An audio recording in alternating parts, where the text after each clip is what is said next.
आखिर इन दोनों के जो बीच में मुलाकात होगी उसके मायने क्या होंगे और वैश्विक स्तर पर इससे क्या असर पड़ेगा। सबसे अहम बात यहाँ पर जो कही जा रही है कि पाकिस्तान जो है वो इस चीज को बड़ी करीब से देख रहा है, क्योंकि देखिए आप कि पाकिस्तान हो या फिर कोई दुनिया का जो अलग अलग देश हो, जो खासतौर पर या चाइना हो, तो एक इंपॉर्टेंट बात यहाँ पर आती है तेल को लेकर। तो क्या तेल के जो जब आयात किया जाता है तो उसको लेकर जो है एक चीज निकल कर सामने आती है कि हमको सस्ता तेल अगर जो भी कंट्री दे रहा है, देश दे रहा है, तो उससे भारत को कितना फायदा होगा, क्योंकि हम अमूमन अभी तक हम गल्फ कंट्रीज पर जो है निर्भर रहे हैं, वहां से ज्यादा तेल हमारा आया करता था। लेकिन जब से ये रिश्ते और प्रगाढ़ हुए हैं, मजबूत हुए हैं, जी तो रशिया से ये डील हुई है, तो जाहिर तौर पर इसका भी असर जो है भारत की अर्थव्यवस्था पर पड़ना लाजमी है। जी, चलिए हमारे साथ अश्विनी शाही भी बने हुए हैं, भारतीय जनता पार्टी के लीडर हैं। अश्विनी जी, प्रधानमंत्री तीसरी बार प्रधानमंत्री बनने के बाद ये पहला विदेशी दौरा है प्रधानमंत्री नरेंद्र मोदी का, कितना अहम मानती है पार्टी इसको? बहुत विदेश नीति के उससे अगर देखा जाए तो बहुत ही अहम मुद्दा है, क्योंकि इस समय जो है चुनाव जीतने के बाद पहले के प्रधानमंत्री भूटान, नेपाल, बांग्लादेश की यात्रा किया करते थे। अब देखिए, अब बड़े देशों की यात्रा, जहां पर हमारा सम्मान भी बढ़ा है और देश का नाम भी बढ़ता है।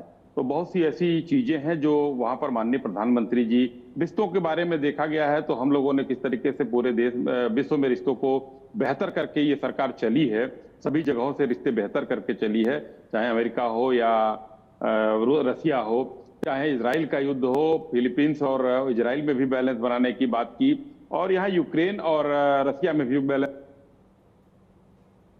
पहले से हमारी पॉलिसी रही है, हम उसको आगे बढ़ाने में बेहतर कामयाब हुए हैं। और माननीय प्रधानमंत्री जी आज वहां पहुंचकर इस समय एक मैसेज दिए हैं कि देश चुनाव जीतने के बाद एक बड़े देश का नेता बड़े देश में जाता है तो कुछ अलग बात होती है। जी, आपने कहा कि पहले के जो प्रधानमंत्री थे वो भूटान या बांग्लादेश की यात्रा करते थे, क्या मैंने सही सुना? मैंने कहा कि चुनाव जीतने के बाद यात्राओं का रिकॉर्ड उठाकर देख लीजिए तो पहली यात्राएं लगभग बांग्लादेश, भूटान और कुछ छोटे राज्य देशों की हुआ करती थी, नेपाल टाइप देशों की हुआ करती थी। किसकी जाते थे, ऐसा नहीं है। पहले के यानी जो जो शासन किया है, यानी जो कांग्रेस के तो प्रधानमंत्री हुए या चुनाव जीतने के बाद पहली यात्राएं आप रिकॉर्ड निकलवा कर देख लीजिएगा। जी बोलिए। नहीं, ये देखिए, आप प्रधानमंत्री को प्रधानमंत्री मानिए ना, आप यहाँ पर भी आप उसको बांट रहे हैं। प्रधानमंत्री की बात कर रहा हूं मैं कह रहा हूं, मैंने प्रधानमंत्री को प्रधानमंत्री तो उप प्रधानमंत्री भी नहीं कहा और राष्ट्रपति महामहिम भी नहीं कहा। मैंने कहा कि पहले के प्रधानमंत्री लोग जब चुनाव जीतकर जाते थे तो कुछ छोटे देशों के, नेपाल हो गया, श्रीलंका हो गया, बांग्लादेश हो गया, ऐसे जगहों पर जाते थे। बाकी यात्राएं भी की हैं उन लोगों ने, लेकिन एक पहली यात्रा की मैं बात कर रहा हूं। जी यश जी, आप सहमत हैं अश्वनी जी की बात से? अबुल साहब, पता नहीं आपने सुना या नहीं, मैंने सुना ये शाही जी बोल रहे थे नेपाल टाइप।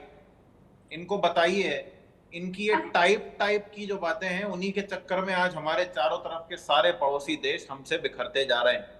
और इनको ये भी बताइए कि राजीव गांधी जी अमेरिका गए थे तो रोनाल्ड रीगन ने खुद छाता पकड़ के राजीव जी को उनकी गाड़ी तक छोड़ा था। जिस दिन वो राजीव गांधी जी का कीर्तिमान इनके नेता छू लें, उस दिन ये ऐसी लंबी फेंकें तो फिर भी समझ में आएगी।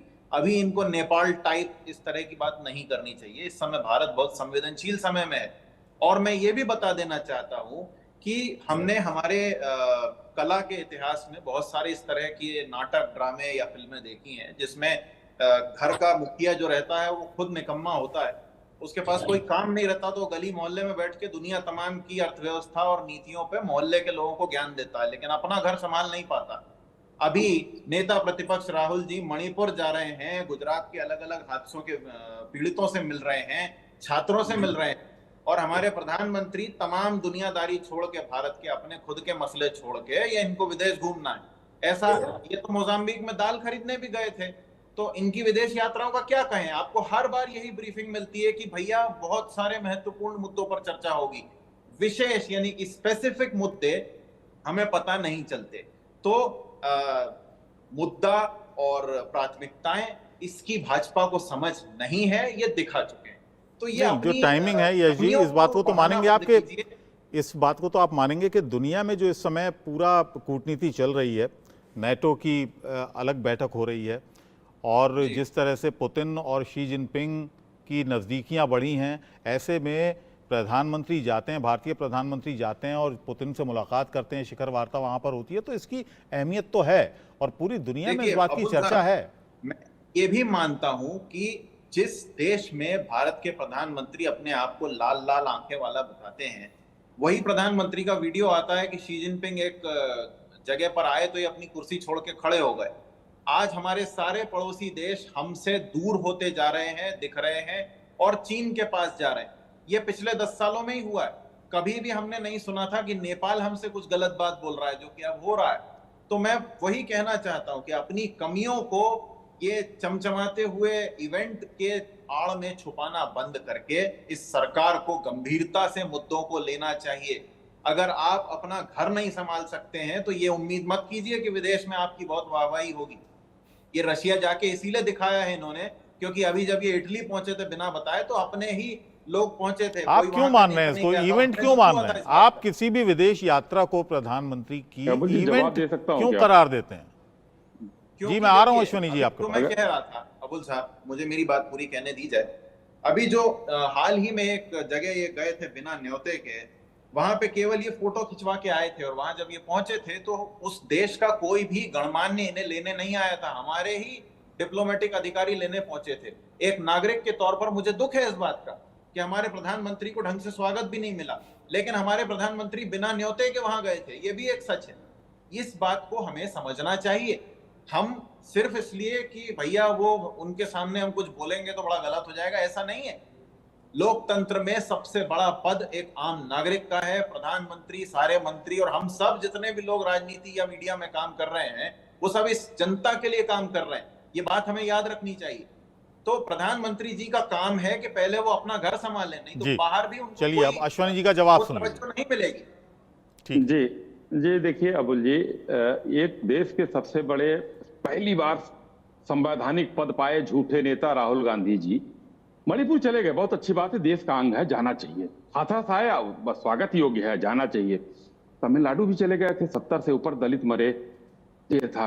राजस्थान में वो जोशी साहब इनके मंत्री थे, उनका बेटा बलात्कार किया था, उस बलात्कार पीड़िता से मिलने नहीं गए।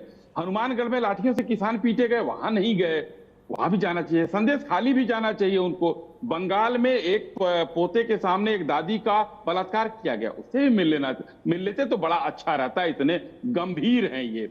और रही बात इन लोगों के कहने की, तो ये देखिए, ये देश के मैंने बीच में नहीं बोला, मैंने बीच में नहीं बोला और आप, मैं निवेदन करता हूं कि बीच में मत बोलिए।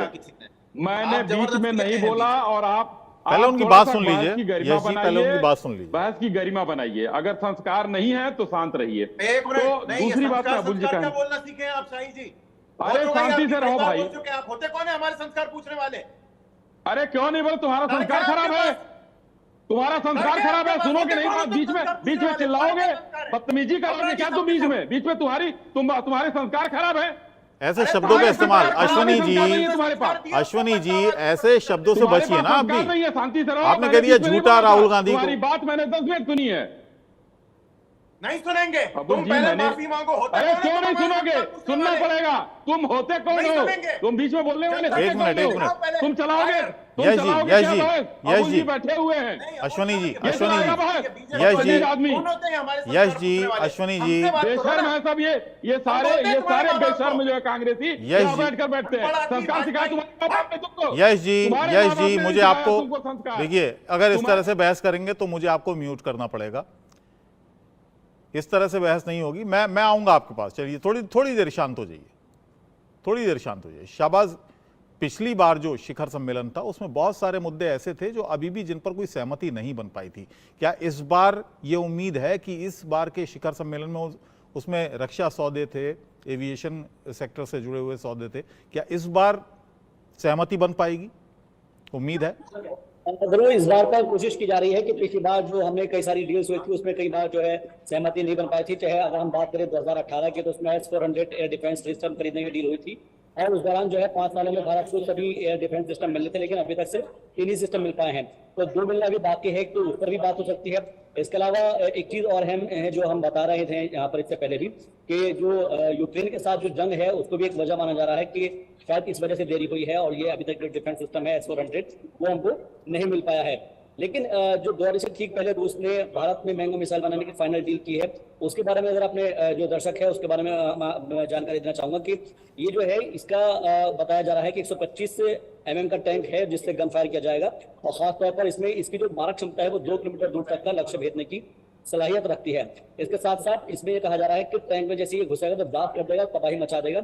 इसका जी। पूरा नाम है 3PM17 मैंगो शेल्स। तो जाहिर तौर पर जो डिफेंस है इसके बारे में लोग जो है अहम रहने वाला है।